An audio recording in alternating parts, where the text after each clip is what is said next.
হাসরের ময়দান সবচাইতে বড় মুসিবতের জায়গা। ওই দিন আমার আপনার প্রিয়জন, আপনজন, বন্ধু বান্ধব, মা বাবা, সন্তান কি করবে? আল্লাহ তাআলা কোরআনুল কারীমের মধ্যে বলেন, ইয়াউমা ইয়াফিরুল মারউ মিন আখিহি ওয়া উম্মিহি ওয়া আবিহি ওয়া সাহিবাতিহি ওয়া বানিহি লিকুল্লি ইমরিইম মিনহুম ইয়াউমাইযিন শা'নুন ইউগনি। আল্লাহ তাআলা বলেন, সেই দিন ভাই ভাইয়ের থেকে পলায়ন করবে। ওয়া উম্মিহি ওয়া আবিহি, পিতামাতার থেকে মানুষ পলায়ন করবে। ওয়া সাহিবাতিহি ওয়া বানিহি, স্ত্রী সন্তানদের থেকে মানুষ পলায়ন করবে। কেউ চাইবে না কোনো আপনজনের সাথে তার দেখা হয়ে যাক, প্রত্যেকেই নিজের চিন্তায় বিভোর থাকবে। শুধু তাই না, মানুষেরা আল্লাহর কাছে বলবে, আল্লাহ আপনি সব মানুষকে জাহান্নামে দিয়ে হলেও আমাকে জান্নাতে দিয়ে দেন। বলেন তো, ওই দিন আমার বাপ আমাকে চিনবে? মা আমাকে চিনবে? যেই মা দুনিয়াতে কত মহব্বত করে, ভালোবাসে, ওই মাও সেই দিন আমাকে আপনাকে চিনবে না। ওই দিন সবাই নফসি নফসি করবে, চিন্তিত থাকবে নিজের জন্য। ওই দিন আমার আপনার নবীও চিন্তিত থাকবেন, তবে নিজের জন্য নয়, বরং তার উম্মতের জন্য। যেই দিন সবাই বলবে জাহান্নামে সবাইরে দিয়া আমারে জান্নাতে দেন আল্লাহ, ওই কঠিন মুসিবতের দিন আমার আপনার নবী উম্মতের চিন্তায় পেরেশান থাকবেন। নবী একবার দৌড়ে চলে যাবেন হাউজে কাউসারের কাছে, না জানি তার কোন উম্মত পানি পানে মাহরুম হয়ে যায়। আর একবার দৌড়ে চলে যাবেন নবী মিজানের কাছে, না জানি কোন উম্মত ওজনের সময় ধরা পড়ে যায়। আবার নবীজি দৌড়ে চলে যাবেন পুলসিরাতের কাছে, না জানি কোন উম্মত ফুল পাড়ি দিতে ব্যর্থ হয়ে যায়। আবার নবীজি চলে যাবেন জাহান্নামের কাছে, না জানি কোন উম্মত কি জাহান্নামে দিয়ে দেওয়া হয়। আবার যখন উম্মতের জন্য সুপারিশের দরকার, আল্লাহর কাছে এসে সুপারিশ করবে। হিসাব নিকাশ সব শেষ, সব মানুষ, সব নবী জান্নাত অভিমুখে রওনা হয়ে যাবে। জান্নাতের দোরগোড়ায় পৌঁছায়া যাবে। জান্নাতের দরজা বন্ধ, খোলা হবে না। জিজ্ঞাসা করা হবে, দরজা খুলো না কেন? জান্নাতের দরজার পাহারাদারেরা বলবে, যিনি আসলে দরজা খোলা হবে তিনি আসেন নাই। তিনি কোথায়? বলে তিনি এখনো হাসরের ময়দানে। কি করে? বলে উম্মতের জন্য পেরেশান। সব নবী জান্নাতের দোরগোড়ায় পৌঁছায় গেছে, আমার আপনার নবী ততক্ষণ পর্যন্ত জান্নাত অভিমুখে রওনা হবেন না, যতক্ষণ না তার ওই উম্মত যার যাররা পরিমাণ ঈমান ছিল তার ব্যাপারেও যতক্ষণ না আল্লাহ তাআলার নিকট থেকে জান্নাতের নিশ্চয়তা পাবেন, ততক্ষণ আমার আপনার নবী জান্নাতে যাবে না। আল্লাহ তাআলা বলেন, লাকাদ মান্নাল্লাহু আলাল মুমিনিন, মুমিনদের উপরে আল্লাহ তাআলার অনুগ্রহ। ইয বাআসা ফীহিম রাসূলাম মিন আনফুসিহিম, যে তিনি তাদের মধ্য থেকে তাদের জন্য একজন রাসূল প্রেরণ করেছে। তাহলে রাসূলুল্লাহ সাল্লাল্লাহু আলাইহি ওয়াসাল্লামকে আল্লাহ তাআলা মুমিনদের জন্য বিশেষ অনুগ্রহ হিসাবে ঘোষণা করেছেন। রাসূল আকরাম সাল্লাল্লাহু আলাইহি ওয়াসাল্লাম শুধু যে মুমিনদের জন্য অনুগ্রহ তা নয়, বরং নবীজি সাল্লাল্লাহু আলাইহি ওয়াসাল্লাম হলেন গোটা সৃষ্টি জগতের জন্য রহমত। গোটা সৃষ্টি জগতের জন্য তিনি হলেন রহমত। আমরা যখন নামাজ পড়ি, নামাজের মধ্যে ইমামের পেছনে যখন পড়ি, ইমামের কেরাত, মুসল্লির কেরাত, যখন একা পড়ি নামাজ, তখন নিজে পড়ি সূরা ফাতিহা, মূল কথা হলো সূরা ফাতিহা নামাজের মধ্যে লাগে, একাকি পড়া হোক আর জামাতে পড়া হোক, লাগে কি লাগে না? সূরা ফাতিহার শুরুতেই আমরা বলি আলহামদুলিল্লাহি রাব্বিল আলামিন। আমরা বলি সকল প্রশংসা আল্লাহর জন্য। কে আল্লাহ? বলে রব্বুল আলামিন, তিনি হলেন জগৎ সমূহের প্রতিপালক। আল্লাহ তাআলা হলেন জগৎ সমূহের রব, জগৎ সমূহের প্রতিপালক। আলম এক বচন, আলামিন শব্দটা হলো বহু বচন। তার মানে জগৎ যে একটা এমনটা নয়, বরং প্রথম আকাশের নিচে অগণিত জগৎ যিনি সৃষ্টি করে রেখেছেন তিনি কে? বিজ্ঞান যখন কয়েকটা আবিষ্কার করে আমরা অবাক হয়ে যাই, ওরে বাবা, বিজ্ঞান কি করে ফেলতেছে। অথচ বিজ্ঞান আবিষ্কার করার আগেই আল্লাহ তাআলা বলে দিয়েছেন যে জগৎ একটা নয়, বরং অনেক অনেক। সব জগতের প্রতিপালক রব কে বলেন? আমার আপনার সেই রব আল্লাহ আমার আপনার নবীজির ব্যাপারে ঘোষণা করেন, ওয়ামা আরসালনাকা ইল্লা রাহমাতাল লিল আলামিন। আল্লাহ তাআলা বলেন, হাবিব, আমি আপনাকে জগৎ সমূহের জন্য রহমত হিসাবে প্রেরণ করেছি। তাহলে হলেন রব্বুল আলামিন হলেন আল্লাহ, আর রহমাতুল লিল আলামিন হলেন মুহাম্মাদুর রাসূলুল্লাহ। এই জন্য বলেন তো, সৃষ্টি জগতের এমন একটু জায়গা আছে নাকি যেই জায়গার রব আল্লাহ নয়? আছে এমন কোন জায়গা? সৃষ্টি জগতের এমন কোন জায়গা নাই যেই জায়গার রব আল্লাহ নয়। আবার সৃষ্টি জগতের এমন কোন জায়গা নাই যেই জায়গার রহমত মুহাম্মাদুর রাসূলুল্লাহ নয়। আল্লাহ যেই জায়গার রব, আমার আপনার নবী সেই জায়গার জন্যই রহমত। সুবহানাল্লাহ বলেন। এজন্য আল্লাহ তাআলা আমার আপনার নবীজির নবুয়াত, আমার আপনার নবীজির রহমতের বিস্তার কত দূর পৌঁছায়া দিয়েছে। যেখানেই রব আল্লাহ, সেখানেই রহমত হলেন মুহাম্মাদুর রাসূলুল্লাহ।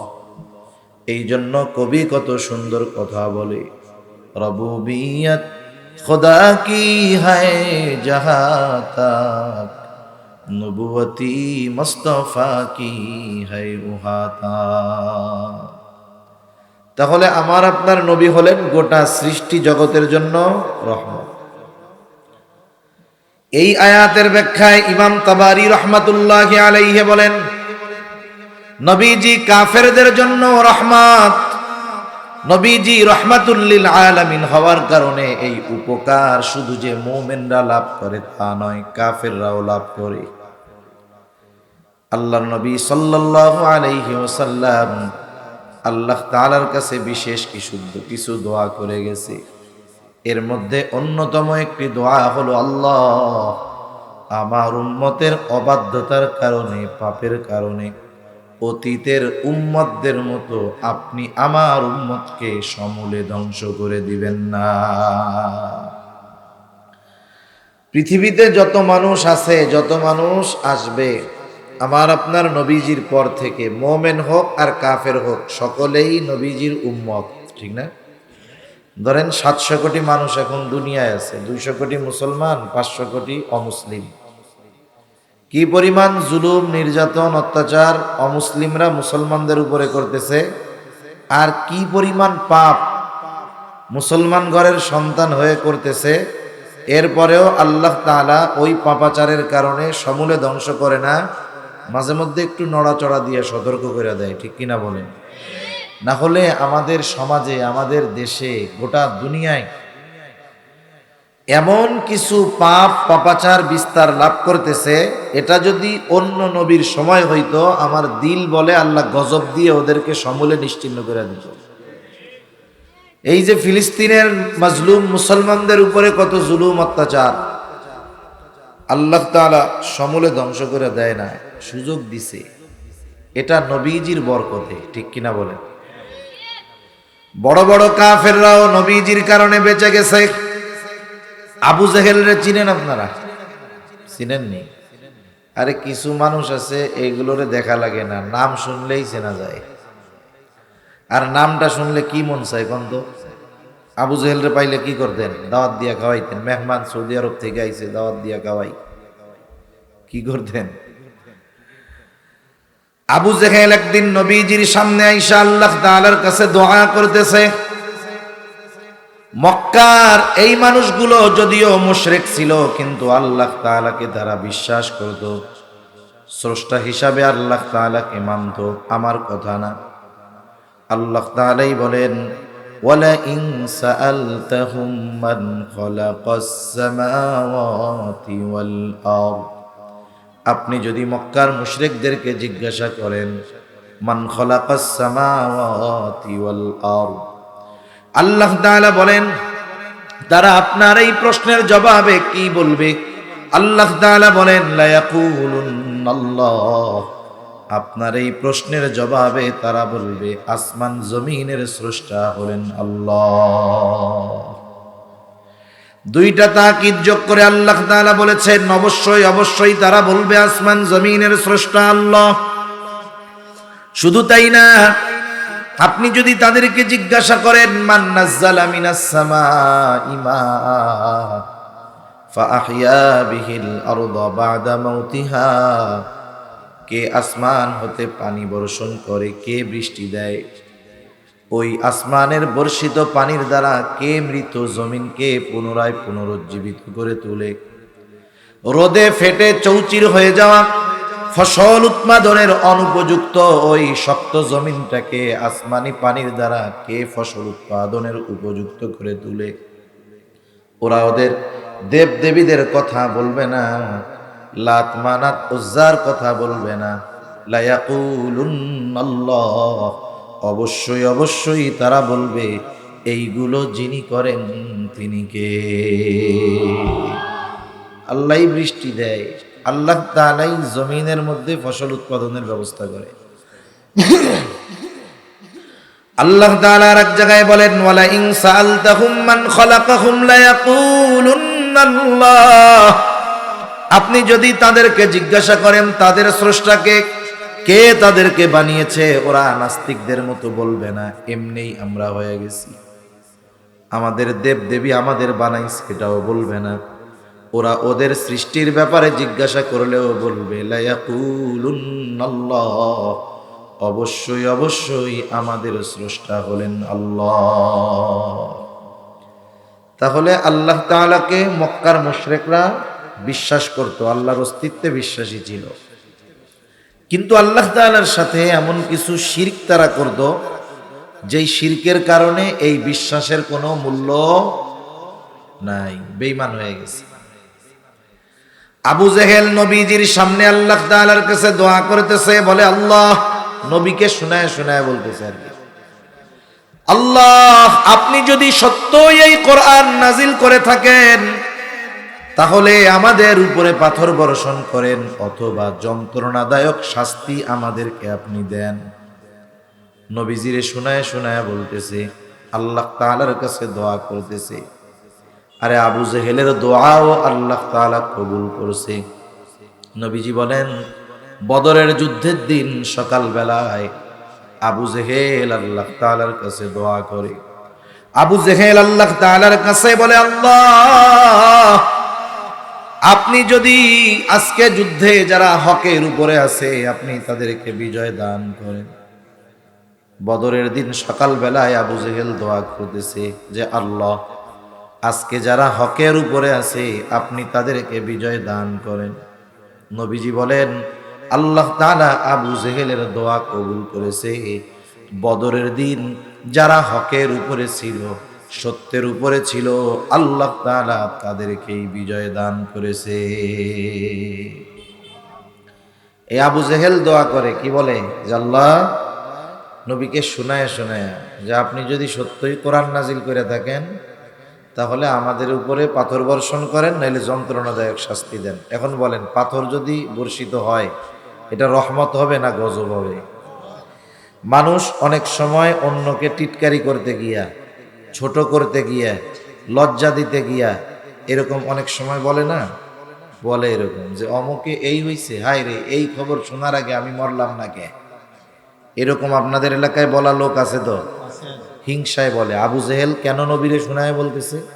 ও কেমন যেন বলতে চায়, আবু জেহেল বলতে চায় কেমন যেন, আল্লাহ আমি হইলাম এই কুরাইশদের 1 নাম্বার লিডার নেতা, আমার চেহারা যোগ্যতা এত সুন্দর, টাকা পয়সার অভাব নাই, আপনি কোরআন নাজিল করার জন্য আর কাউরে পান নাই, মুহাম্মাদের উপরে নাজিল করছেন, আমার উপরে করলেন না, আপনি কেন এই কাম করলেন? এটা কি মাইনা নেওয়ার মতো নাকি? এই দৃশ্য দেখার আগে আমাকে উপরে পাথর ফালাইয়া আযাব দিয়ে মারলেন না কেন? আমরা মানুষ অনেক সময় অপরকে ছোট করার জন্য বলি। মনে করেন একজন মানুষ, গরিব মানুষ, তার ছেলেটা বড় উচ্চ শিক্ষিত হয়েছে, ভালো টাকা পয়সাওয়ালা বা বড় নামকরা ব্যক্তি হয়ে গেছে। এখন মানুষে বলা বলি করে যে দেখ অমুক চাচার ছেলেটা অনেক বড় অফিসার হয়ে গেছে। এখন বলেন তো, একটা মানুষের যদি উন্নতি হয়, ওই মানুষের উন্নতিতে সবাই খুশি হয় নাকি কারো কারো হিংসাও হয়? এখন যে খুশি হইছে ও বলতেছে যে অমুক চাচার কষ্ট দূর হয়ে গেছে, ছেলেটা অফিসার হয়ে গেছে। এখন পাশে আর একজন, সে শুই না, তার হিংসা লাগতেছে।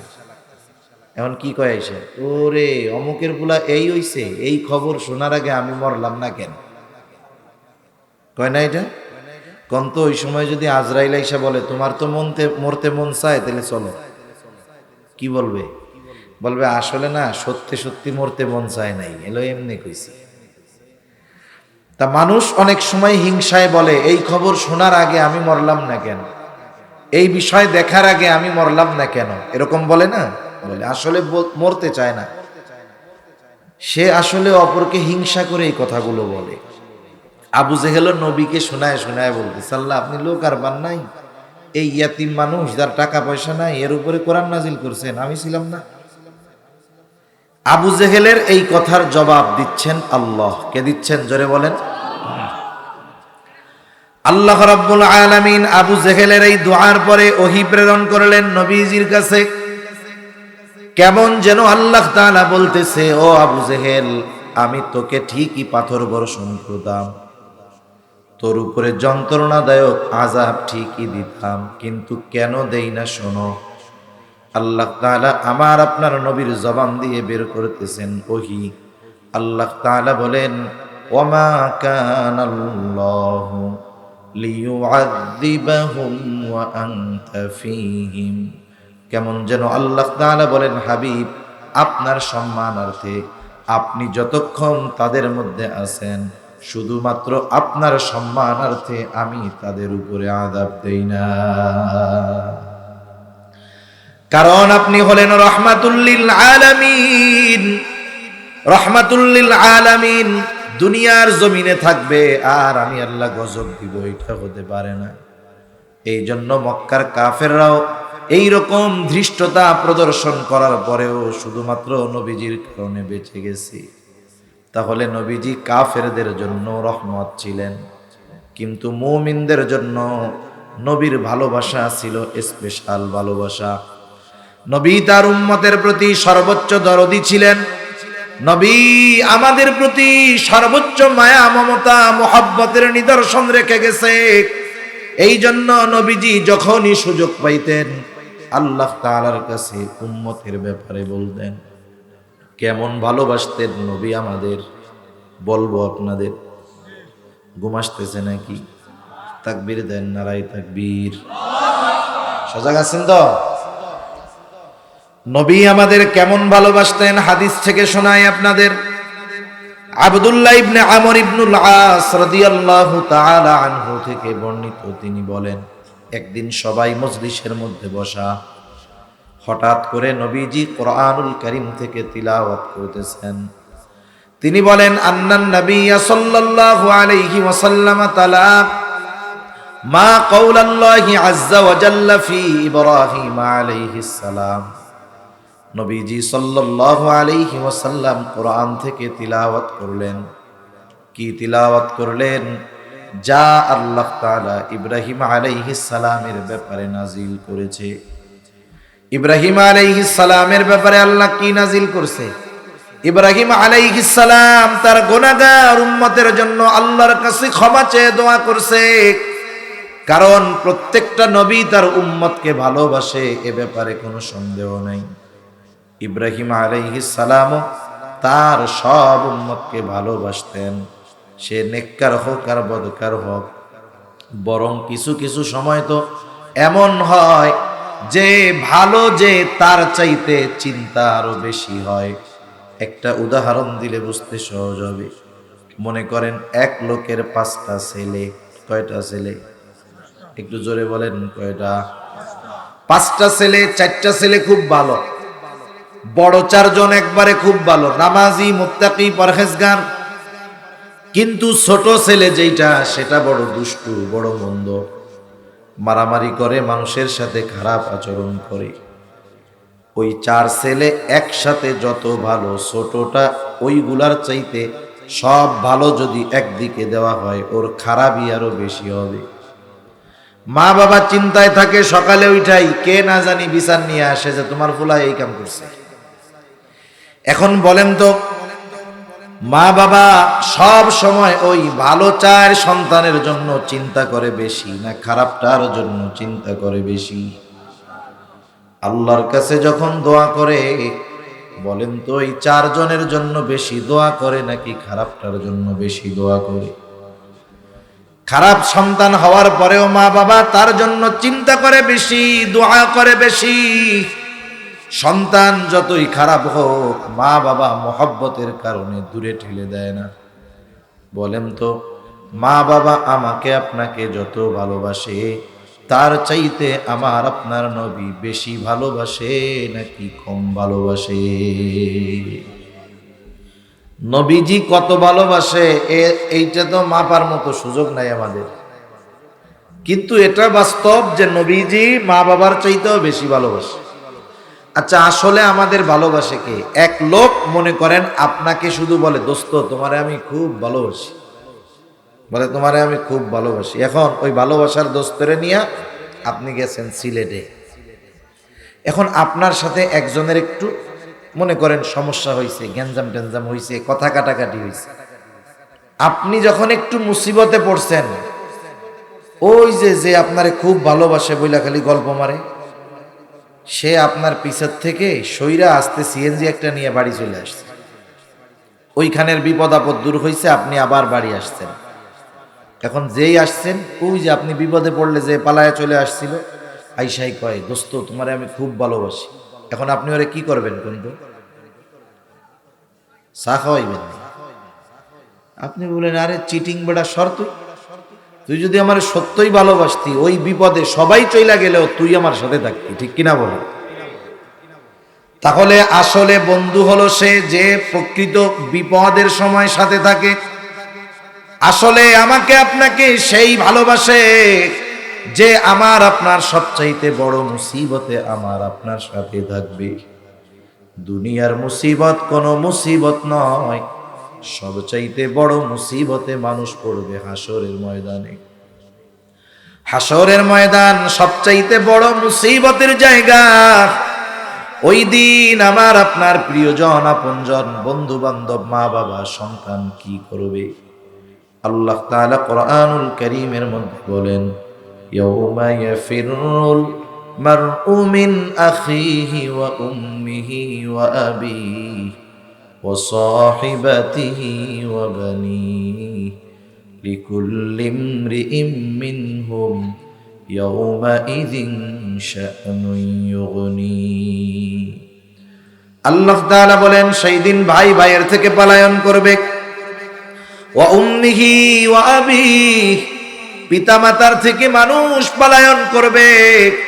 ওয়া সাহিবাতিহি ওয়া বানিহি, স্ত্রী সন্তানদের থেকে মানুষ পলায়ন করবে।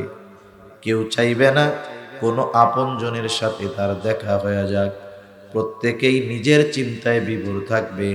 শুধু তাই না, মানুষেরা আল্লাহর কাছে বলবে, আল্লাহ আপনি সব মানুষকে জাহান্নামে দিয়ে হলেও আমাকে জান্নাতে দিয়ে দেন। বলেন তো, ওই দিন আমার বাপ আমাকে চিনবে? মা আমাকে চিনবে? যেই মা দুনিয়াতে কত মহব্বত করে, ভালোবাসে, ওই মাও সেই দিন আমাকে আপনাকে চিনবে না। ওই দিন সবাই নাফসি নাফসি করবে, চিন্তিত থাকবে নিজের জন্য। ওই দিন আমার আপনার নবীও চিন্তিত থাকবেন, তবে নিজের জন্য নয়, বরং তার উম্মতের জন্য। যেই দিন সবাই বলবে জাহান্নামে, সবাইরে দিয়া আমারে জান্নাতে দেন আল্লাহ, ওই কঠিন মুসিবতের দিন আমার আপনার নবী উম্মতের চিন্তায় পেরেশান থাকবেন। নবী একবার দৌড়ে চলে যাবেন হাউজে কাউসারের কাছে, না জানি তার কোন উম্মত পানি পানে মাহরুম হয়ে যায়। আর একবার দৌড়ে চলে যাবেন নবী মিজানের কাছে, না জানি কোন উম্মত ওজনের সময় ধরা পড়ে যায়। আবার নবীজি দৌড়ে চলে যাবেন পুলসিরাতের কাছে, না জানি কোন উম্মত ফুল পাড়ি দিতে ব্যর্থ হয়ে যায়। আবার নবীজি চলে যাবেন জাহান্নামের কাছে, না জানি কোন উম্মত কি জাহান্নামে দিয়ে দেওয়া হয়। আবার যখন উম্মতের জন্য সুপারিশের দরকার, আল্লাহর কাছে এসে সুপারিশ করবে, হিসাব নিকাশ সব শেষ, সব মানুষ সব নবী জান্নাত অভিমুখে রওনা হয়ে যাবে।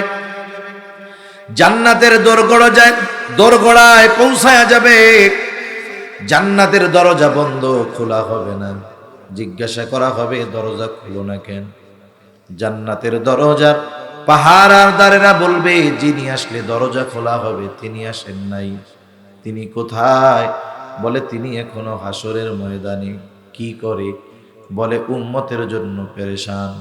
সব নবী জান্নাতের দোরগোড়ায় পৌঁছায় গেছে, আমার আপনার নবী ততক্ষণ পর্যন্ত জান্নাত অভিমুখে রওনা হবেন না, যতক্ষণ না তার ওই উম্মত যার যাররা পরিমাণ ঈমান ছিল তার ব্যাপারেও যতক্ষণ না আল্লাহ তাআলার নিকট থেকে জান্নাতের নিশ্চয়তা পাবেন, ততক্ষণ আমার আপনার নবী জান্নাতে যাবে না। ওই দিন আমার মা বাবা চিনবে না, ওই বিপদে নবী আমাকে আপনাকে ভুলবে না। এই জন্য নবী আমাকে আপনাকে সবচাইতে বেশি ভালোবাসে, কোনো সন্দেহ নাই। প্রত্যেকটা নবী তার উম্মতের ব্যাপারে চিন্তিত। উম্মত যদি গুনাহগার হয়, চিন্তাটা আরো বেশি হয়। ইব্রাহিম আলাইহিস সালাম গুনাহগার উম্মতের জন্য দোয়া করে কি কয়? বলে রব্বি ইন্নাহুন্না আযলালনা কাসীরাম মিনান নাস ফামান তাবিআনি ফাইন্নাহু মিন্নি ওয়ামান আসানি ফাইন্নাকা গফুরুর রহিম। ইব্রাহিম আলাইহিস সালাম বলে, ও আমার রব, এই মূর্তিগুলা, এই প্রতিমাগুলো অধিকাংশ মানুষকে পথচ্যুত করে ফেলছে, পথভ্রষ্ট করে ফেলছে। ফামান তাবিআনি ফাইন্নাহু মিন্নি, তবে যারা আমার আনুগত্য করেছে তারা তো আমার দলভুক্ত। কেমন যেন পয়গম্বর ইব্রাহিম আলাইহিস সালাম বলে, রব, যারা আমার আনুগত্য করে নাই তারাও তো আমার উম্মত। কেমন যেন ইব্রাহিম আলাইহিস সালাম বলে, ও আমার রব, আপনি যদি চান আমার এই গুনাহগার উম্মত গুলাকেও আপনি মাফ করে দিতে পারেন। কেন পারেন? ওমান আসানি ফাইন্নাকা গফুরুর রহিম। কেমন যেন ইব্রাহিম আলাইহিস সালাম বলে, আল্লাহ, আপনি আপনার গফুর রহিম নামের ওসিলায় আমার এই গুনাহগার উম্মত গুলাকেও মাফ করে দেন। وقال عيسى عليه السلام إن تعذبهم فإنهم عبادك وإن تغفر لهم فإنك أنت العزيز الحكيم। ঈসা আলাইহিস সালাম তার গুনাহগার উম্মতের জন্য দোয়া করে বলে, আল্লাহ, ইন তুআযিবহুম ফাইন্নাহুম ইবাদুক, আপনি যদি তাদেরকে শাস্তি দেন তারা তো আপনারই বান্দা। ওয়া ইন তাগফির লাহুম, আর যদি আপনি তাদেরকে মাফ করে দেন, এই গুনাহগার আমার উম্মত আপনার বান্দা। আপনি তো আজিজ, আপনি তো হাকিম, আপনি মহাপ্রজ্ঞাময়, আপনি মহাপরাক্রমশালী। আপনি যদি আমার এই গুনাহগার উম্মত আপনার বান্দাদের মাফ করে দেন, কেউ আপনার কাছে আর্গুমেন্ট পেশ করবে না, জবাবদিহিতা চাইবে না, কারণ আপনি আজিজ, আপনি হাকিম। ঈসা আলাইহিস সালাম কেমন যেন বলে, আল্লাহ, আপনি আমার এই গুনাহগার উম্মত গুলাকে মাফ করে দেন। দুই নবী তার গুনাহগার উম্মতের জন্য ক্ষমা চাইয়া দোয়া করছে কার কাছে? আরো জোরে বলেন কার কাছে? অনেক সময় এমন হয় একটা কাজ আমরা করব কিন্তু মনে নাই, ওই কাজ যখন আরেকজনরে করতে দেখি মনে পড়ে কি পড়ে না। অনেক সময় ছোট বাচ্চার কিছু মনে নাই, আরেকজনরে দেখতেছে চকলেট খাইতেছে, এবার আব্বার সাথে ঝুলে পড়ে, আব্বারে বলে আমারও একটা চকলেট কিনে দাও, তাহলে কান্নাকাটি শুরু করে দেয় না? কান্নাকাটি শুরু করে দেয়। নবীজি এইবার দুই নবী যখন দোয়া করছে আল্লাহর কাছে তার উম্মতের ব্যাপারে, আমার আপনার নবীর অন্তরে তার উম্মতের মুহাব্বতের জোশ উঠে গেছে। নবীজি এইবার আল্লাহ তাআলার কাছে তার উম্মতের জন্য দোয়া করে। নবীজি কি করলেন? ফারাফা ইয়াদাইহি ওয়া ক্বালা আল্লাহুম্মা উম্মতি উম্মতি ওয়া বাকা। নবীজি দুই হাত উপরের দিকে উঁচু করে কান্না করে আর বলে আল্লাহ আমার উম্মত আমার উম্মত। চোখ দিয়ে অঝর ধারায় পানি পড়তেছে আর বলে আমার উম্মত আমার উম্মত। নবীজি আর কিছু বলেন না, হাত উঁচু করে কান্না করেন আর এইটা বলেন। যদিও এর বেশি কিছু বলেন না, কিন্তু নবী কি বলতে চায় দুনিয়ার কেউ না বুঝলেও না জানলেও যিনি বোঝেন যিনি জানেন তিনি কে? আল্লাহ রাব্বুল আলামিন জিবরাইল আলাইহিস সালামকে পাঠায় দিল, যাও জিবরাইল মুহাম্মাদের কান্নার কারণ জিজ্ঞাসা করো। জিবরাইল আলাইহিস সালাম হাজির, এসে বলে ইয়া রাসূলুল্লাহ আপনার কান্নার কারণ কি? যদিও আল্লাহ তাআলা জানেন এরপরেও তিনি জানতে চান। আল্লাহ তাআলা জানেন এরপরেও তিনি জানতে চান। আমি অনেক সময় উদাহরণ দিয়ে বলি, বলেন তো বৃহস্পতিবার বিকাল বেলায় যেইখানে মাদ্রাসা আছে, মাদ্রাসায় আবাসিক ছাত্ররা থাকে, ছোট ছোট বাচ্চা, বৃহস্পতিবার আসরের পরে হুজুরের সামনে গিয়া কান্না করে। বলেন তো মাদ্রাসার ছাত্র যদি বৃহস্পতিবার বিকাল বেলায় হুজুরের সামনে গিয়া কান্না করে, কেন কান্না করে বলেন তো? হুজুর বুঝে কি বুঝে না? আপনারা কি বুঝেন? কন্দ ছুটি যায়। আপনারা যেহেতু বুঝেন, হুজুরের তো আর বুঝতে বাকি নাই নাকি? এইবার ছোট বাচ্চা গিয়া কান্না করে, কিছু বলে না। হুজুর জিজ্ঞাসা করে কিরে কান্না করো কেন? বাচ্চার কান্নার গতি আরো বাইরে যায়। হুজুর বলে কান্না করলে লাভ নাই, কি জন্য কান্দো বলো, তাইলে কাজ হবে। এইবার ছোট বাচ্চা কান্না জড়িত কণ্ঠে বলে হুজুর আমি একটু বাড়ি যাব, আমার মাকে দেখতে মন চায়।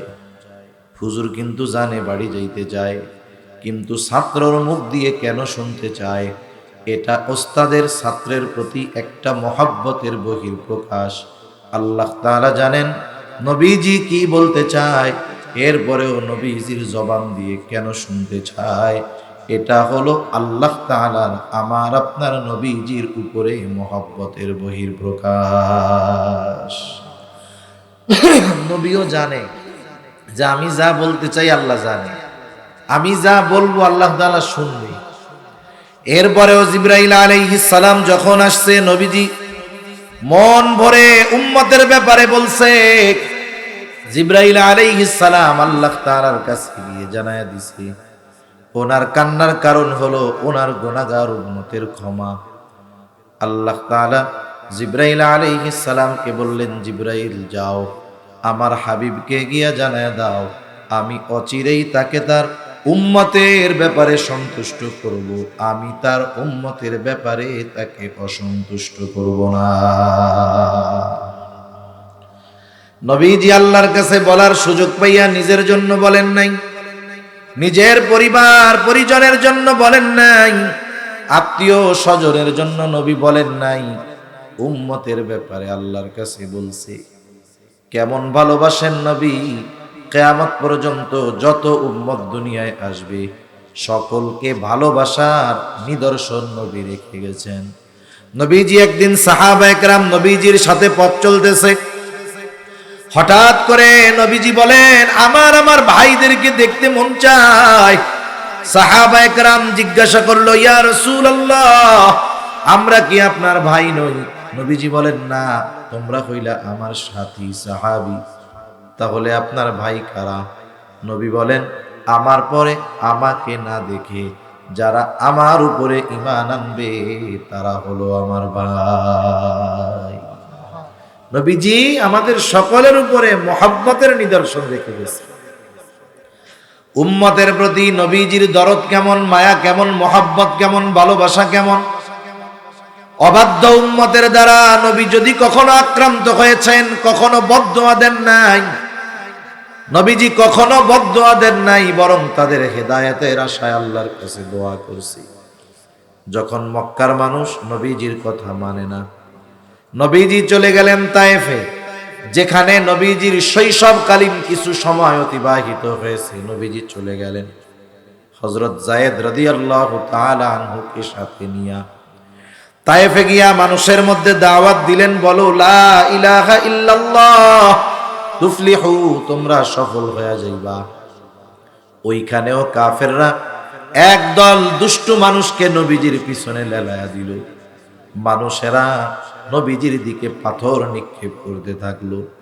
পাথর ছোট ছিল না, বড় বড় পাথর ছিল, আর ধারালো ধারালো পাথর ছিল, যার কারণে ওই পাথরের আঘাতে নবীজির দেহ মোবারক শুধু রক্তাক্ত হয়েছে তা নয়, দেহ মোবারকের মধ্যে পাথরের আঘাতের দাগ হয়ে গেছে।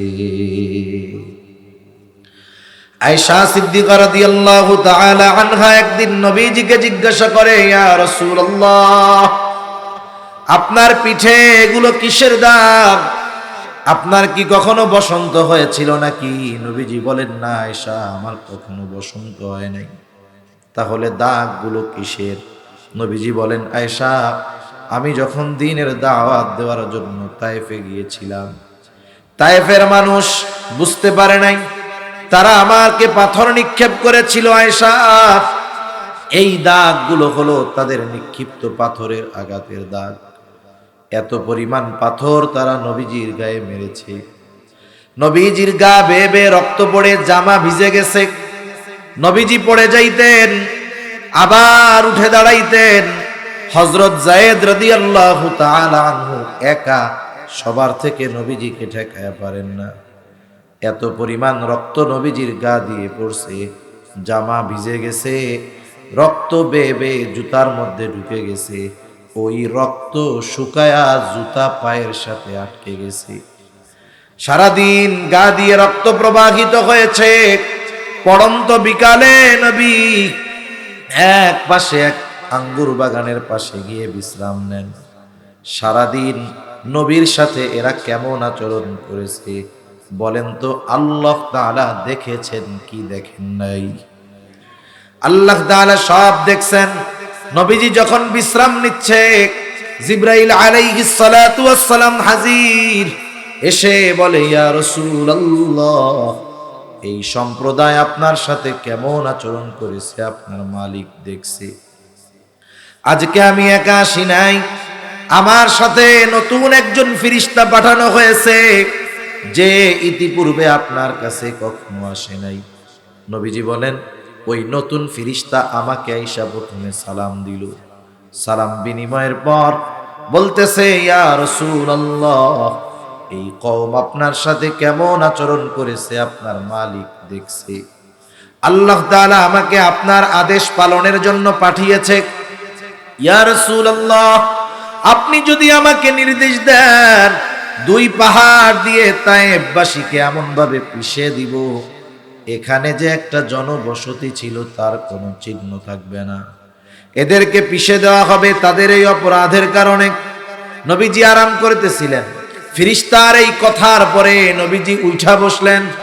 কেমন যেন নবী বলেন, তুমি আমারে বলতেছো আমি নির্দেশ দেই, আর এদেরকে তুমি দুই পাহাড় দিয়ে পিষে শেষ করে দাও। তুমি তো এই কথা বলো, আর এদের ব্যাপারে আমি কি আশা পোষণ করি শোনো। নবীজি বললেন, বাল আরজু আইয়াখরুজাল্লাহু মিন আসলাবিহিম মান ইয়াবুদুল্লাহ ওয়াহদাহু ওয়া লা ইউশরিকু বিহি শাইআ। নবীজি বললেন, আমি তো এদের ব্যাপারে আল্লাহ তাআলার কাছে এই আশা পোষণ করি যে আল্লাহ তাআলা এদের মধ্য থেকে এমন এক প্রজন্ম বের করবে যারা এক আল্লাহর ইবাদত করবে, তার সাথে কারো শরীক করবে না।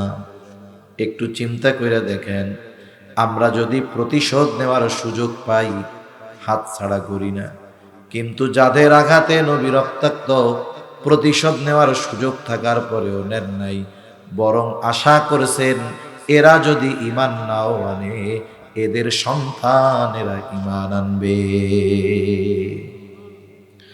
তাহলে অনাগত উম্মতের প্রতি নবীজির দরদ, মায়া, মোহাব্বত, ভালোবাসা কত, এটা দুনিয়ার মানুষ কল্পনাও করতে পারে না। তাহলে বুঝে থাকলে আমার একটু জবাব দেন, আমার মা বাপ আমাকে বেশি ভালোবাসে নাকি নবী বেশি ভালোবাসে? আর একটু জোরে বলেন না। বলেন তো, যেই নবী নিঃস্বার্থ তার উম্মতকে এত ভালোবাসে, সেই নবীকে আমাদের ভালোবাসার দরকার আছে না? না, নবীরে ভালোবাসতে কারা কারা তো রাধুজা করি? নারায়ে তাকবীর, নারায়ে তাকবীর, মাশাআল্লাহ। আপনারা আমরা নবীকে ভালোবাসতে চাই, কারণ নবীকে যে ভালো না বাসে সে ঈমানদারি নয়। নবীর ভালোবাসা এটা ঈমানের সাথে সম্পৃক্ত বিষয়। এই জন্য নবীজি বলেন, লা ইউমিনু আহাদুকুম হাত্তা আকুনা আহাব্বা ইলাইহি মিন ওয়ালিদিহি ওয়া ওয়ালাদিহি ওয়ান নাসি আজমাইন।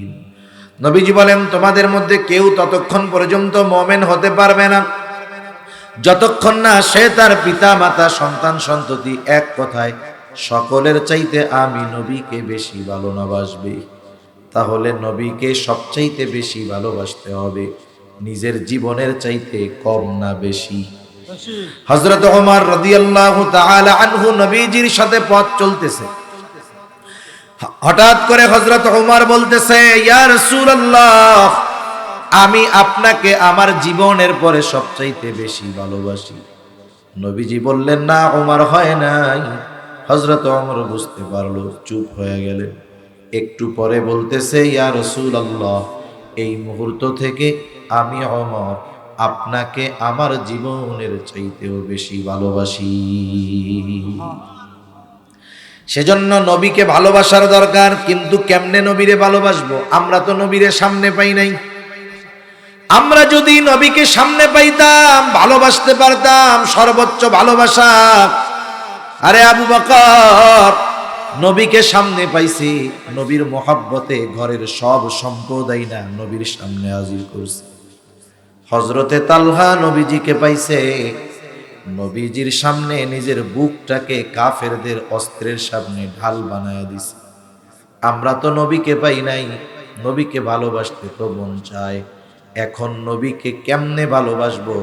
নবীও জানে আমি দুনিয়ায় হয়তো থাকবো না, কিন্তু আমার উম্মতেরা আমাকে ভালোবাসতে চাইবে। কেমনে ভালোবাসবে? উম্মতের কথা চিন্তা কইরা নবীজি তাকে ভালোবাসার পদ্ধতি কিয়ামত পর্যন্ত সব উম্মতকে জানায়া দিছে। তাহলে নবীকে ভালোবাসার পদ্ধতি নবীও জানায়া দিছেন। এই জন্য নবীকে যদি ভালোবাসতে হয়, নবীর বলা পদ্ধতিতেই ভালোবাসতে হবে, ঠিক কিনা বলেন? এখন নবীকে কেমনে ভালোবাসা হয়? নবীজি বলেন, মান আহাব্বা সুন্নতি ফাকাদ আহাব্বানি ওয়া মান আহাব্বানি কানা মাই ফিল জান্নাহ। নবী বলেন, আমাকে, আমার সুন্নাতকে যে ভালোবাসলো সে আমি নবীকে ভালোবাসলো। আমি নবীকে যে ভালোবাসবে সে আমি নবীর সাথে জান্নাতে অবস্থান করবে। নবীকে ভালোবাসলে নবীর সাথে জান্নাতে থাকা যায়। এক গ্রাম্য সাহাবী নবীজির কাছে আসছে। কষ্ট হইতেছে না তো আপনাদের? এক গ্রাম্য সাহাবী নবীজির কাছে আসছে। নবীজি আরেকজনের সাথে কথা বলছে। আদব হইল, কেউ যদি কারোর সাথে কথা বলে, ওই কথার মধ্যে কথা না বলা। নবীজি আরেকজনের সাথে কথা বলতেছে। গ্রামের মানুষ তো বুঝে না, সহজ সরল। আইসাই নবীজির জিজ্ঞাসা করতেছে, মাতাস সাআ ইয়া রাসূলুল্লাহ, মাতাস সাআ, হে আল্লাহর রাসূল, কিয়ামত কখন হবে? যখন ওই লোকের সাথে কথা শেষ, নবীজি এবার বলেন, ওই লোকটা কোথায় যে জিজ্ঞাসা করলো কিয়ামত কখন হবে? গ্রাম্য সহজ সরল মানুষটা বলে, আনা ইয়া রাসূলুল্লাহ, আমি বলছি। নবীজি পাল্টা তাকে প্রশ্ন করলেন, মা আ'দাত্তা লাহা, তুমি কিয়ামতের জন্য কি পাথেয় সংগ্রহ করেছো? কারণ ওই লোকটার প্রশ্নের ভাব এমন ছিল, সে কেমন যেন নবীকে বলতেছে, ইয়া রাসূলুল্লাহ, আমি কিয়ামতের লাগি বইসা আছি, কিয়ামত আসে না কেন? কিছু প্রশ্নের ভাব আছে না? একই বাক্য শুধুমাত্র বাচন ভঙ্গির পরিবর্তনের কারণে অর্থের পরিবর্তন হয়ে যায়, শুধুমাত্র উপস্থাপনের কারণে অর্থের ফারাক অনেক হয়ে যায়। ওই লোকটা বলতেছে কিয়ামত কখন হবে, তার বলার বাচন ভঙ্গি এমন, উত্তর দেওয়ার চাইতে পাল্টা তাকে প্রশ্ন করা জরুরি হয়ে গেছে। নবীজি তাকে উল্টা জিজ্ঞাসা করতেছে, মা আ'দাত্তা লাহা, কিয়ামতের জন্য তুমি কি পাথেয় সংগ্রহ করেছো? গ্রামের সহজ সরল মানুষ, কোনো লুকোচুরি নাই, সোজা সাপটা বলতেছে, আমি আল্লাহ এবং তার রাসূলকে ভালোবাসি। নবীজিও তার এই কথার জবাবে বললেন, আল মারউ মা'a মান আহাব্বা, যে যাকে মহব্বত করে তার সাথে থাকবে। লোকটা এবার বাড়ির দিকে হাঁটা দিছে।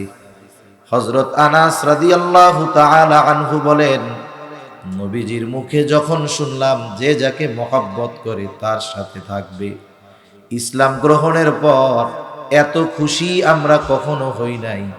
নবীর মুখে এই কথা শোনার পর আমরা যত খুশি হয়েছি। হযরত আনাস রাদিয়াল্লাহু তাআলা আনহু বলেন, আমি আল্লাহকে ভালোবাসি, তার রাসূলকে ভালোবাসি। আবু বকর ওমর রাদিয়াল্লাহু তাআলা আনহুমা উভয়কে ভালোবাসি। যদিও তাদের মতো আমল করতে পারি নাই, তবুও তাদের ভালোবাসি। আশা করি জান্নাতে আমি নবীজির সাথে আর আবু বকরের সাথে থাকতে পারবো। সাহাবায়ে কেরাম নবীর সাথে থাকার খবর শুইনা ঈমান আনার পরে সবচাইতে বেশি খুশি হয়েছে। বলেন, নবীর সাথে থাকার সেই সুযোগ আমাদেরও আছে না নাই? আমরা খুশি না বেজার? খুশি। এজন্য নবী বলেন যে আমার সুন্নাতকে মহব্বত করলো, সে আমি নবীকে মহব্বত করলো। আমি নবীকে যে মহব্বত করবে, সে আমি নবীর সাথে জান্নাতে থাকবে। নবীর সাথে যদি জান্নাতে থাকতে হয়, জান্নাতে যাওয়ার কাজ করার দরকার আছে না নাই? নবী আর এক হাদিসের মধ্যে বলেন, কুল্লু উম্মতি ইয়াদখুলুনাল জান্নাতা ইল্লা মান আবা। নবীজি বলেন, আমার সব উম্মত জান্নাতে প্রবেশ করবে, আবা উম্মত ছাড়া। জিজ্ঞাসা করা হলো, ইয়া রাসূলুল্লাহ, আবা উম্মত কারা? নবীজি বললেন, মান আতাআনি দাখালাল জান্নাতা ওয়া মান আসানি ফাকাদ আবা। যে আমার আনুগত্য করলো সে জান্নাতে প্রবেশ করবে, আর যে আমার আনুগত্য করে না, করলো না, সে আবা উম্মত, সে জাহান্নামে যাবে। তাহলে নবীজির সাথে জান্নাতে অবস্থান করতে চাই তো আমরা সবাই? এটা মন থেকে কইতেছি নাকি এমনে তালে তালে কইতেছি?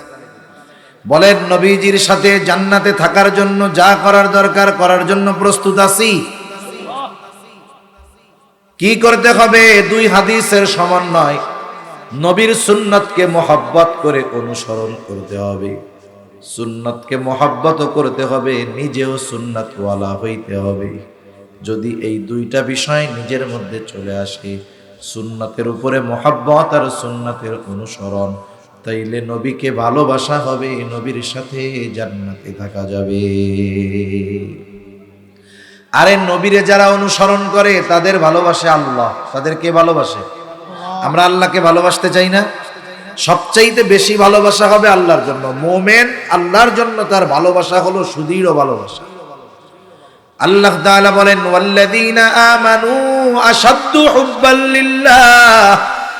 মুমিন আল্লাহর জন্য তার ভালোবাসা সুদৃঢ়। কেমনে আল্লাহকে ভালোবাসবো? আল্লাহকে কেমনে ভালোবাসবো? সামনে পাইলে ভালোবাসা যায়, মন মতো মুহাব্বত করা যায়। আল্লাহকে তো দেখি নাই, কেমনে ভালোবাসবো? আমরা যে আল্লাহকে ভালোবাসতে চাই, বলেন তো আল্লাহ জানেন কি জানেন না? আরো জোরে বলেন, জানেন কি জানেন না? এই জন্য আল্লাহ বলে, ও আমার গোলাম, আমি আল্লাহরে ভালোবাসতে চাও, তোমার ভালোবাসা আমি পাবো কেমনে? শোনো, আল্লাহ তাআলা বলেন, হাবিব আপনি বলেন, ইন কুনতুম তুহিব্বুনাল্লাহ ফাত্তাবিউনি ইউহিব্বুকুমুল্লাহ। আল্লাহ তাআলা বলেন, হাবিব আপনি বলেন, ইন কুনতুম তুহিব্বুনাল্লাহ, তোমরা যদি আল্লাহকে ভালোবাসতে চাও। নবী কেমন যেন বলতেছে, ও আমার উম্মতেরা, তোমরা যদি আল্লাহকে ভালোবাসতে চাও কি করবা? শোনো, ফাত্তাবিউনি, আমার অনুসরণ করো, তাইলে কাকে ভালোবাসা হবে? আরো আসতে বলেন, কাকে? নবীকে অনুসরণ করলে কাকে ভালোবাসা হয়? আরো জোরে বলেন।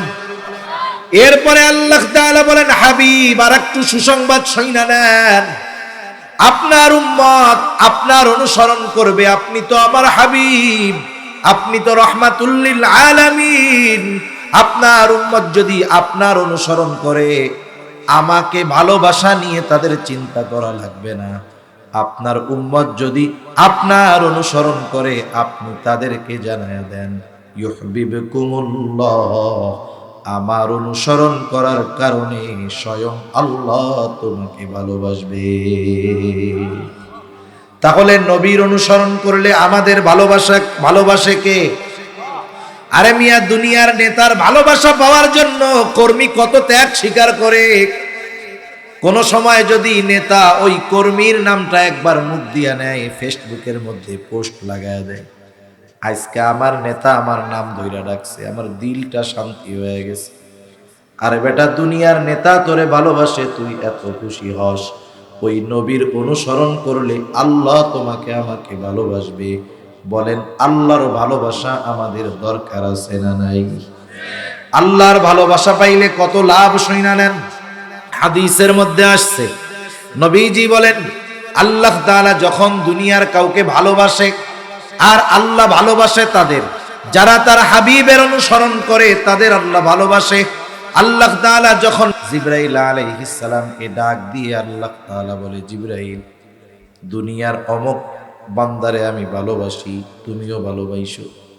এইবার জিবরাইলও ভালোবাসতে শুরু করে। সুবহানাল্লাহ কর। শুধু তাই না, জিবরাইল এসে আসমানের মধ্যে ঘোষণা করে দেয়, ও আসমানের বাসিন্দারা শোনো, দুনিয়ার আব্দুর রহিম, আব্দুল করিম, ওকে আল্লাহ ভালোবাসে, আমি জিবরাইল ভালোবাসি, তোমরাও ভালোবাসো।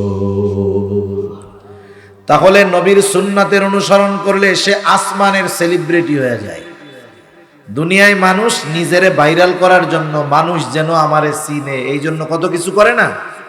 কত কিছু করে যে মানুষ আমাকে চিনে, কত ভালো লাগে।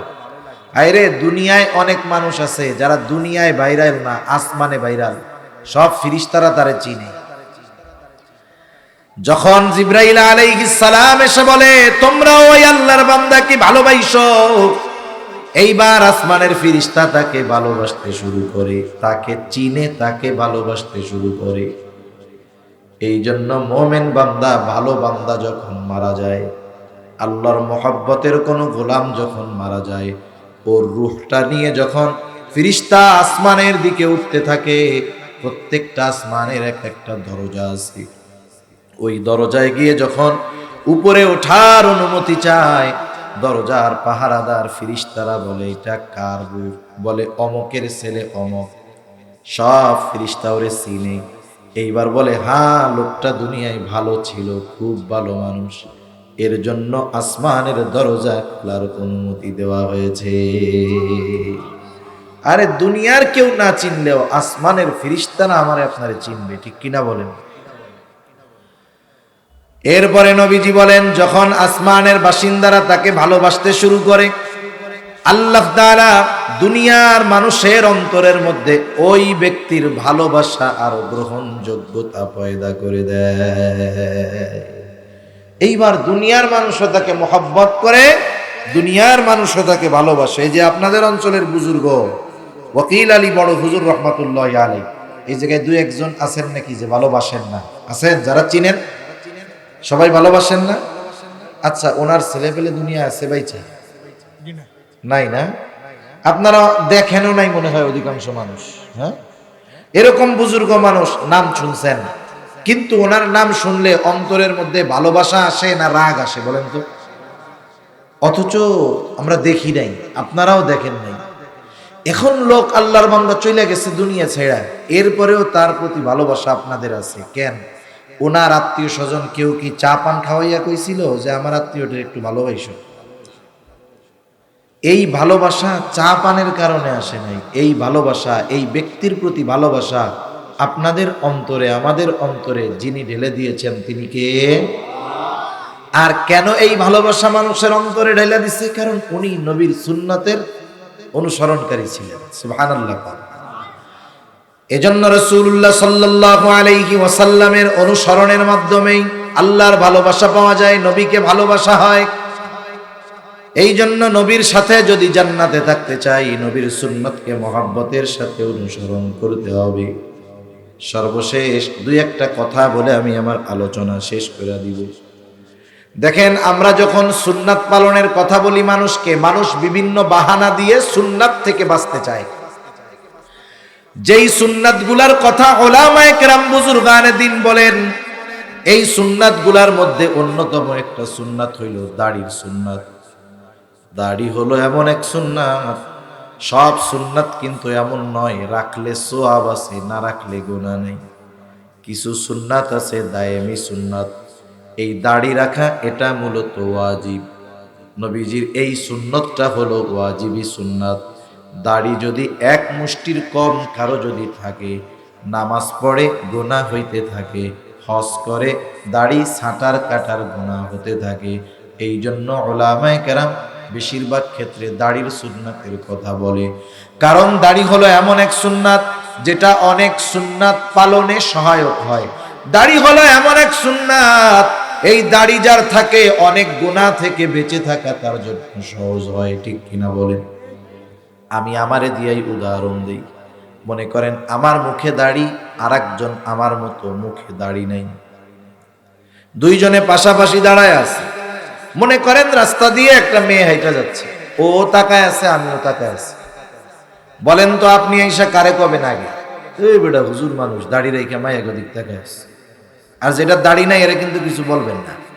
তার মানে দেখেন, দাড়ি যদি কারো থাকে, দাড়িওয়ালা মানুষ কোনো অপরাধ করুক এটা সাধারণ মানুষও পছন্দ করে না। আর যার দাড়ি আছে সেও কমপক্ষে লজ্জায় চিন্তা করে দাড়ি রেখে কি গুনাহ করা যায় নাকি, এটা বলা যায়, এটা দেখা যায়, এগুলো করা যায়। এই দাড়ির কারণে অনেক গুনাহ থেকে বেঁচে থাকা আমাদের জন্য সহজ হয়ে যায়। এই জন্য আমরা তরুণ যুবক যারা আছে দাড়ি উঠতেছে, দাড়ি রাখে না, তাদের বলি যে দাড়ি রাখো, কিন্তু অনেকে বিভিন্ন বাহানা দেয়। একজন পড়ে হাই স্কুলে, কয় হুজুর এখন দাড়ি রাখলে, আমি মাত্র ক্লাস 10-এ পড়ি, আমারে তো সবাই ভাইয়া ভাইয়া বলে, দাড়ি রাখলে চাচা ডাকা শুরু করবে। আর একজন লেখাপড়া শেষ, চাকরি বাকরি করে, ওর তো আর স্কুলে যায় না, সমস্যা কি, তুমি দাড়ি রাখো না কেন? বলে হুজুর রাখমু। কোন সময়? কয় বিয়ে শাদীর পরে দাড়ি রাখমু, এখন রাখো না কেন? বলে আমি যদি এখন দাড়ি রাখি তাইলে ভালো মেয়ে আমাকে পছন্দ করবে না। এই বোকা, যেই মেয়ে দাড়ি আর দাড়িওয়ালারে পছন্দ করে না, আল্লাহর কসম ওই মেয়ে ভালো মেয়ে হতে পারে না। তুমি হয়তো টাকা দেখে, চেহারা দেখে, বংশ দেখে বিবাহ করে ঘরে আনবা, চেহারাটা হয়তো সুন্দর হবে, টাকা পয়সা হয়তো অনেক হবে, বংশ হয়তো অনেক ভালো হবে, যদি সুন্নাতের প্রতি তার ঘৃণা থাকে, লেখা দিয়া যাই আসো, মরার পরে জান্নাতে যাইবা না জাহান্নামে যাইবা আল্লাহ সেটা ভালো জানে। কিন্তু ওই দাড়ি পছন্দ করে না, সুন্নাত পছন্দ করে না, ওই মেয়েকে যদি ঘরে আনো, আশা করা যায় দুনিয়ায় ছোট্ট একটা জাহান্নাম দেখতে পারবা। সেজন্য যেই মেয়ে সুন্নাতওয়ালা দাড়িওয়ালারে পছন্দ করে না, সে কখনো সচ্চরিত্রের হতে পারে না। তুমি যদি দিনদার মেয়ে চাও, আগামীর জীবন যদি শান্তির চাও, তাইলে এখনই মোল্লা হয়ে যাবে। তোমার এই মোল্লা অবস্থায় যে পছন্দ করবে, বুঝবা এর সাথে তোমার ভবিষ্যৎটা আশা করা যায় সুন্দর হবে। ঠিক কিনা বলো? সর্বশেষ কথাটা বলি, আপনাদের অঞ্চলে লোকজন মারা যায় না মাঝে মধ্যে? মারা যায় তো, সব জায়গায় মরে। মানুষ যখন মারা যায়, মুসলমান পরিচয় যদি তার থাকে, নামাজি হোক আর বেনামাজি হোক, সুন্নাতওয়ালা হোক আর সুন্নাত ছাড়া হোক, মানুষ যখন মারা যায়, মারা যাওয়ার পর সর্বপ্রথম তাকে গোসল দেওয়া হয়, এরপরে কাফন পরানো হয়, মাঠের মধ্যে জানাজার জন্য আনা হয়। জানাজা শেষ, এইবার মাইয়াতকে, লাশটাকে কবরস্থানে নিয়ে যাওয়া হয়। কবরের পাশে লাশটাকে রাখার পর দুইজন আল্লাহর বান্দা কবরের মধ্যে নামে, আবার দুইজন উপর থেকে লাশটা ধরায়া দেয়।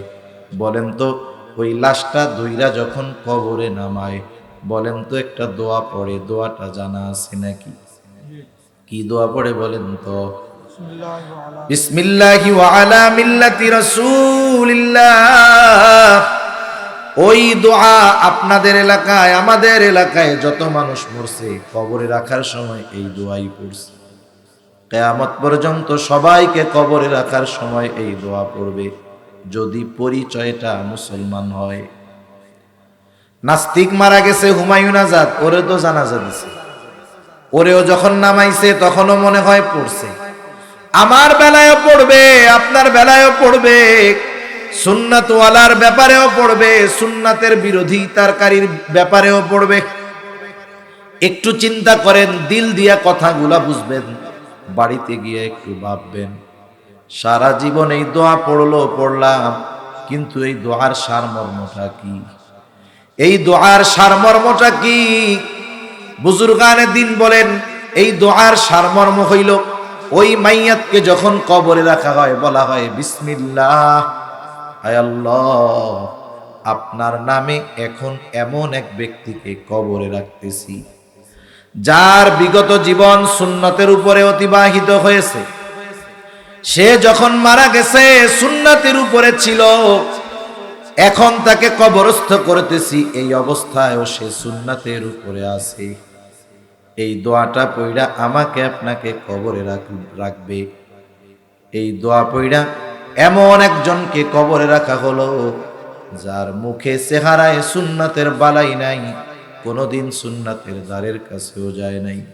বলেন তো, ওই সুন্নাতবিহীন লোকটাকে যখন এই দোয়া পড়ে কবরের মধ্যে রাখা হবে, ওই সুন্নাতবিহীন লোকটার ব্যাপারে এই দোয়াটা সত্য হবে নাকি মিথ্যা হবে?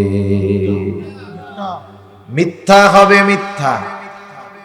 অনন্তকালের সফরের প্রথম মঞ্জিল, প্রথম ঘাঁটি হলো কবর।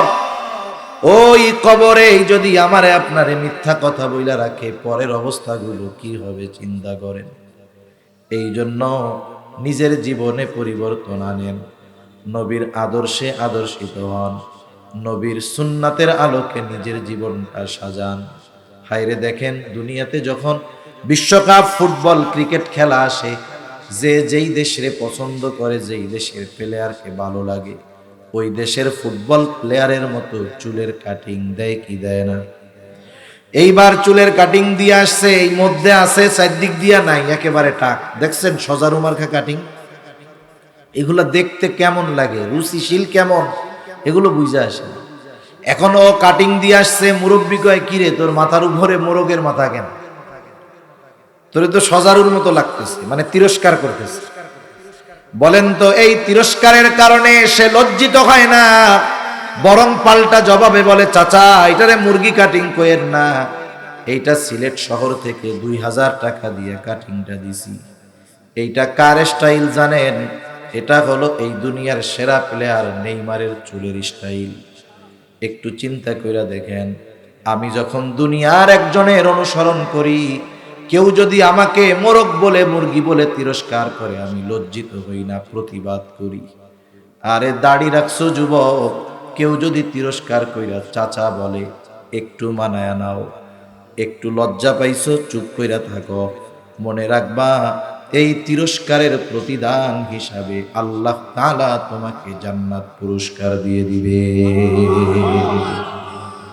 নবীর সুন্নাত অনুসরণ করতে গিয়া তুমি কথা শুনবা, আর আল্লাহ তাআলা তোমারে প্রতিদান দিবে না, এমনটা হতে পারে না। এই জন্য আমরা দৃঢ় প্রতিজ্ঞাবদ্ধ হব, যে নবীজিকে কখনো কষ্ট দিব না, নবীর সুন্নাতের আলোকে জীবন সাজাবো, নবীর সুন্নাতের অনুসরণের মাধ্যমে নবীজির প্রতি আমাদের মহব্বতের সর্বোচ্চ বহির প্রকাশ ঘটাবো ইনশাআল্লাহ। জোরে বলেন ইনশাআল্লাহ। আল্লাহ তাআলা আমাদের সকলকে নবীজির সুন্নাতের আলোকে আলোকিত হওয়ার তৌফিক দান করুন। সকলে বলি আমিন।